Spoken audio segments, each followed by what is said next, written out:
Team Tipui YouTube channel Phía tu tele subscriber dòng dòng te In zawa in chibai ka buk chewa Vain hi zone ni som hi le pakhat Ni lai ni ani ya Ni le nga Chuang taka hun mang turin du sakna Ka hlan chewa ni Ole vain ni a hian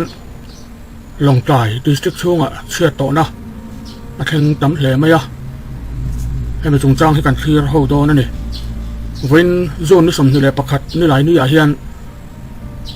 Long Tai kho pui chung Tan avai khat thlen na Ani mela Mithi panga ngot mai Vain a hian vui liam ani do na ni Heng mithi panga te hi Long Tai kho pui chung veng rang sang a ni te ani ya Tin heng mithi te hi dam lo na Chi sang sang awanga Thi te an ni Chung te chu pu em zatuma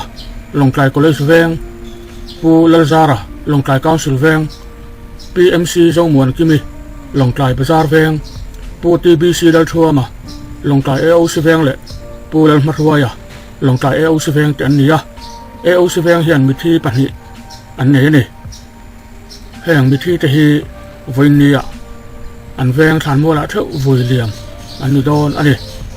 apoi tak zeta heng chiat tok chung te jong song hi chim thi pui chuan atur pui tak zeta pathian in om puin thamuan vek sia ti hi kan du sakna ani ole nimin zone ni som ni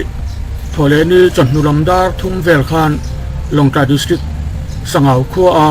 Myanmar atangaral tan pusi than le kum som riat chu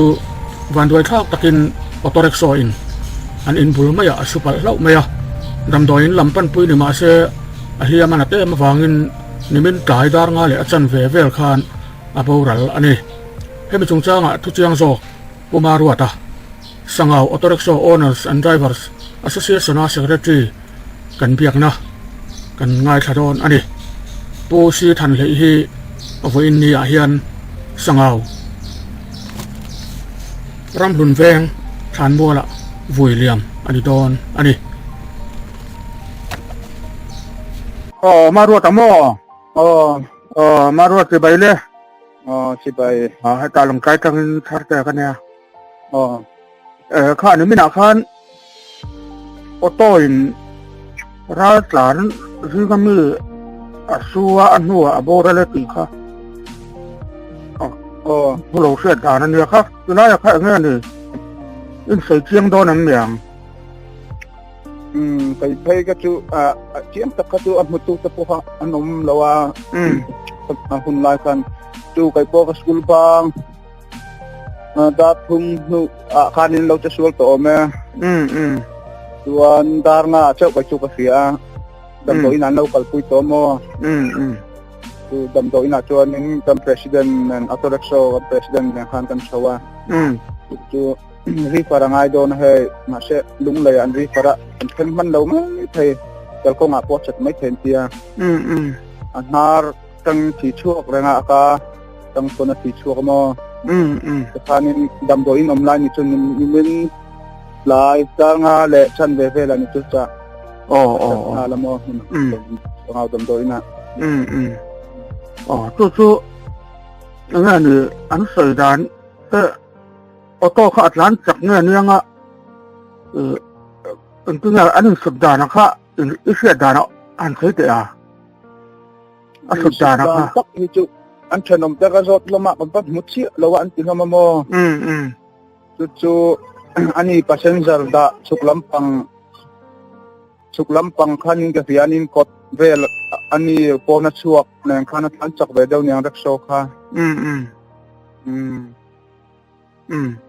tu anin bula chuanin chasual ni mai chu asut te in bul lok ani mo chuan ko ta ni chu mi thi ko ta chuan an tinge auto khal tu kha police nan laim ama khanin pe mo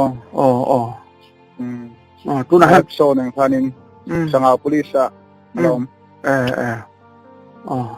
chuan an tinge ni thu boi de kal pui ze lan tu men hi tu na tak hian chuanin Iti chung tenan ro la buibok la kumchia di sila miti. Ito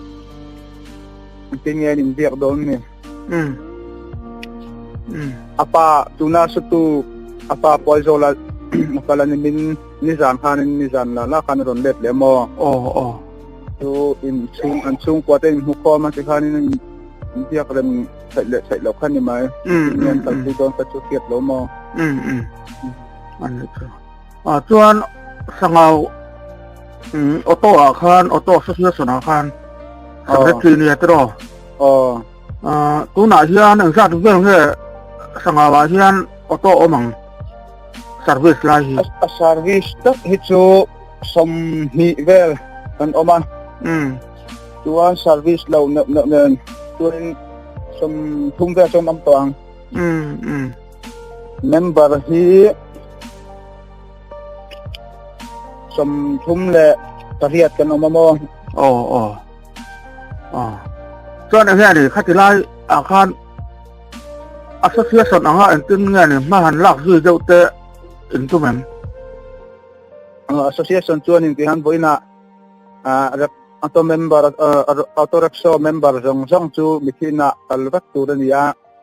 chuan OB hawin nakina ruang ta kunan chung te po ha kan member puini angin kanwa de ang chu kan tia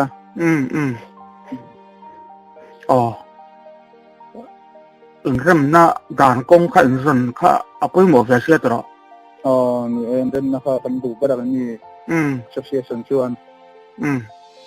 chuan tu nam mi thi kha ral tlan an ni ti te kha oma enge ni kha ti la ya kha ral plan an nia Myanmar atangin Myanmar atangin an hi salen khwa lúc quý phần nào trên này nghe này một tí để tu te hậu po han om ga ya fa tenen anh chưa anh giờ lâu thế mày lâu từ khán kha cần xuyên tu tới mình hành xíu cần tu tông mày đo nấm miệng cần lom thế mày còn lom mấy tụi bay đấy